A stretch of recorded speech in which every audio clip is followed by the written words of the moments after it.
Most men don't stay average because they're lazy. They stay average because their brain convinced them that comfort and progress feel identical from the inside. There's a specific moment a lot of men hit in their 30s and 40s. Not a crisis, nothing dramatic, just a quiet afternoon where you sit still long enough to notice something. You're working hard. You have a routine. Life still feels like it hasn't moved in years. That feeling doesn't come from laziness. And once you understand where it actually comes from, you'll see exactly why most men never escape it. Most people assume the problem is motivation, but motivation isn't the problem. Most stuck men are working. They're showing up. They're doing the things they were told would lead somewhere. The problem is direction. You can be completely disciplined and still be protecting yourself from the exact thing you say you want. Behavioral economists call this loss aversion. The pain of a potential loss registers in your brain roughly twice as intensely as the pleasure of an equivalent gain. That's a survival mechanism. But it also means that every time you face a decision where real growth is possible, your brain is quietly working against you. Over time, that math shapes your entire life. Most men calculate risk in one direction. What could I lose if this goes wrong? They almost never ask the harder question. What am I already losing by not moving? Economics calls this opportunity cost.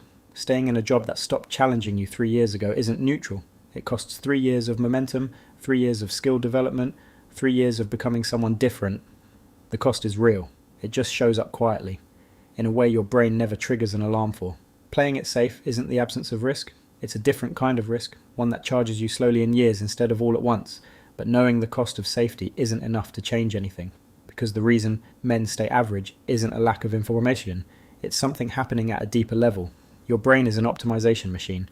When you find an approach that works well enough, a job, a routine, a version of yourself, your brain locks onto it and stops searching. In optimization theory, this is called a local maximum. You've reached the best position available within your current range. And from the inside, it feels like stability.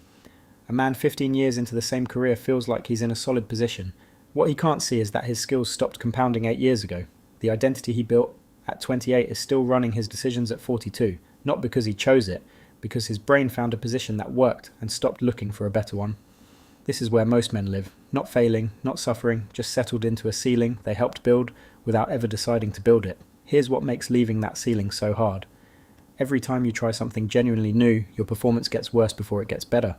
That's not a sign you made the wrong choice, it's the price of real growth. Reinforcement learning calls this exploration versus exploitation. Exploitation means repeating what already works. Exploration means entering uncertainty in search of something better. Every time you explore, your results drop, and your brain reads that drop as evidence to go back. A man who leaves a stable job to build something of his own will feel less certain for years than the man who stayed. That worsening is not failure. It's what growth actually feels like before the results arrive.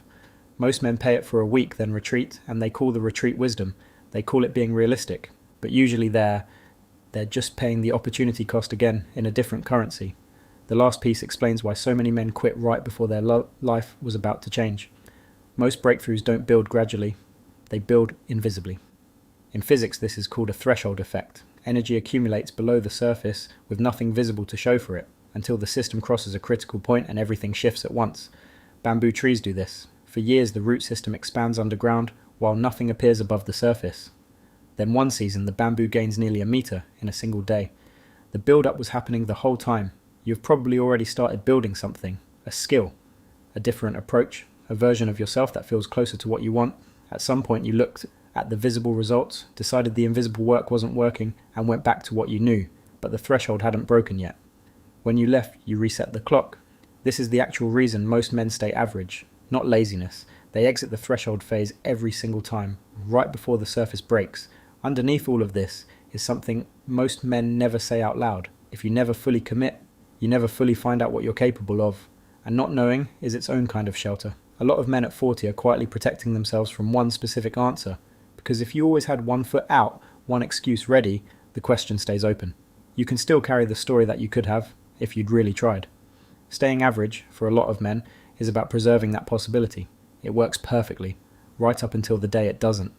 The men who change this aren't the ones who became fearless. They're the ones who decided the open question wasn't worth the cost of never answering it. They got tired of protecting the possibility and decided to find out what was actually true. That's a decision, not a feeling, not a moment of inspiration, a decision you make while you're still afraid, while the results still look like nothing, while the threshold hasn't broken yet. If this landed for you, drop a 1 in the comments. If you want me to go deeper on the threshold effect and how to know when you're in the invisible building phase, drop an 8.